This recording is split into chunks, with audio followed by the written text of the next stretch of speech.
இப்போ ட்ரெண்டிங்கா போயிருக்க இஃபா சிக்கன் நம்ம ஸ்டைல்ல எப்படி செய்யலாம்னு வாங்க பார்க்கலாம்.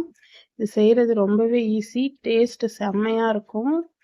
சப்பாத்தி, பரோட்டா, நான், ரோட்டி கூட சாப்பிட்றதுக்கு அருமையா இருக்கும். நம்ம சும்மா ஸ்நாக்ஸா கூட சாப்பிடலாம். அவ்வளோ சூப்பரா இருந்துச்சு. வாங்க இது எப்படி செய்றதுன்னு பார்க்கலாம். இது செய்றதுக்கு நம்ம ஃபஸ்ட்டு ஒரு மசாலா ரெடி பண்ணணும். அதுக்குள்ள ஒரு 200 கிராம் அளவுக்கு தயிர், தண்ணி ஃபுல்லா வடிச்சு வச்சுட்டு எடுத்து வச்சிருக்கேன்.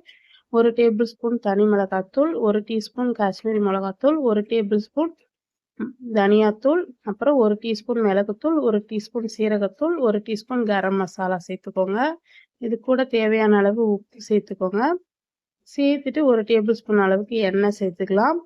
அப்புறம் சின்ன லெமனா இருந்தா 1 லெமனு, பெரிய லெமனா இருந்தா 1/2 லெமன் சேர்த்துக்கோங்க. கொஞ்சமா கசூரி மேத்தி ஒரு 1/2 டீஸ்பூன் அளவுக்கு சேர்த்துட்டு நல்லா இந்த மாதிரி கலந்து விடுங்க. இப்போ இந்த பேஸ்ட் நல்லா கலந்து ரெடி ஆயிடுச்சு. இப்போ நான் சிக்கன் ஃபுல் லெக் பீஸ் எடுத்திருக்கேன். தொட பீஸோட சேர்த்து ஒரு 4 பீஸ் எடுத்திருக்கேன். அதை வந்து நம்ம நல்லா இந்த மாதிரி தடவிக்கலாம். மசாலா வந்து நல்லா ஃபுல்லா கோட் ஆகணும். அந்த அளவுக்கு நல்லா கை வச்சு நல்லா தடவி விடுங்க. நான் வந்து ஒரு 1 1/4 கிலோ அளவுக்கு எனக்கு 4 பீஸ் இருந்துச்சு. அந்த அளவுக்கு மசாலா இது கரெக்டா இருக்கும்.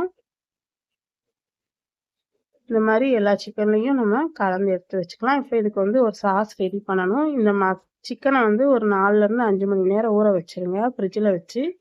இப்போ ஒரு 4 முட்டையோட வெள்ளைக்கரு மட்டும் நான் சேர்த்துருக்கேன் வேக வச்சுட்டு. அப்புறம் ஒரு 3 அளவுக்கு சீஸ் துண்டு எடுத்திருக்கேன். சேர்த்துட்டு இப்போ ஃப்ரெஷ் க்ரீம் வந்து ஒரு 1/2 கப் அளவுக்கு சேர்த்துக்கோங்க.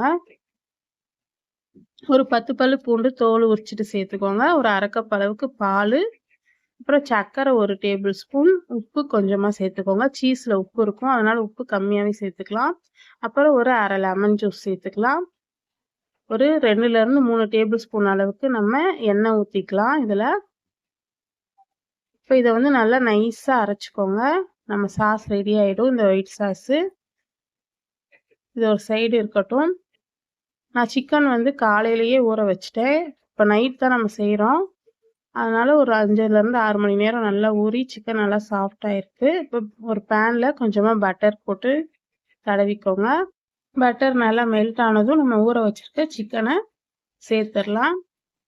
நான் 2 பீஸாக தான் போட்டு செய்ய போகிறேன். இப்போ இந்த 2 பீஸ் சேர்த்துட்டு இதை வந்து ஒரு 5 நிமிஷம் அப்படியே ஃபுல் ஃப்ளேமில் விடுங்க. 5 நிமிஷத்துக்கு அப்புறம் நம்ம திருப்பிக்கலாம். திருப்பிட்டு ஒரு மூடி போட்டு கரெக்டாக ஒரு 10 நிமிஷம் அப்படியே வேக விடுங்க. இது வந்து நல்லா கொஞ்சம் லைட்டாக தண்ணியெல்லாம் விட்டு சிக்கன் நல்லா வெந்து வரணும். உள்ளுக்குள்ளையெல்லாம் நல்லா வேகணும். அதனால நல்லா வேக வச்சு விடுங்க. அடுப்பை சிம்மில் வச்சுட்டு அதுக்கப்புறம் அடுப்பை ஃபுல்லாக வச்சுட்டு இந்த மாதிரி நல்லா இதை வந்து ஃப்ரை பண்ணுங்க. எண்ணெயெல்லாம் எதுவும் ஊற்ற வேணாம். இந்த பட்டரே கரெக்டாக இருக்கும். உங்ககிட்ட பட்டர் இல்லாட்டினா நீங்கள் கொஞ்சமாக எண்ணெய் கூட சேர்த்துக்கலாம். இப்போ நல்லா சிக்கன் வெந்துருச்சு. வெந்ததுக்கப்புறம் நம்ம ரெடி பண்ணி வச்சுருக்க இந்த சாஸ் இது மேலே போட்டுட்டு மேலே கொஞ்சமாக சீஸ் போட வேண்டியது தான். சர்வ் பண்ணும்போது ரொம்ப சூப்பராக இருக்கும். கண்டிப்பாக ட்ரை பண்ணி பாருங்கள். வேறு லெவல் டேஸ்ட்டில் இருந்துச்சு. நீங்களும் உங்கள் வீட்டில் ட்ரை பண்ணிவிட்டு எப்படி இருந்ததுன்னு சொல்லுங்கள். பிடிச்சிருந்தா லைக் பண்ணி சப்ஸ்கிரைப் பண்ணிக்கோங்க நம்ம சேனலை. மறக்காமல் பெல் ஐக்கான் கிளிக் பண்ணுங்கள். இன்ஸ்டாவில் ஃபேஸ்புக்கில் ஃபாலோ பண்ணிக்கோங்க. ஃபைனலாக கொஞ்சமாக ஒரு பிஞ்ச் அளவுக்கு மிளகுத்தூள், ஒரு பிஞ்ச் அளவுக்கு மிளகாத்தூள் ரெண்டும் சேர்த்துட்டு சீஸ் போட்டு அப்படியே சுட சுட நல்லா சர்வ் பண்ணுங்கள். இந்த சூட்லேயே சீஸ் நல்லா மெல்ட் ஆகி சூப்பராக இருக்கும் சாப்பிட்றதுக்கு. தேங்க்யூ.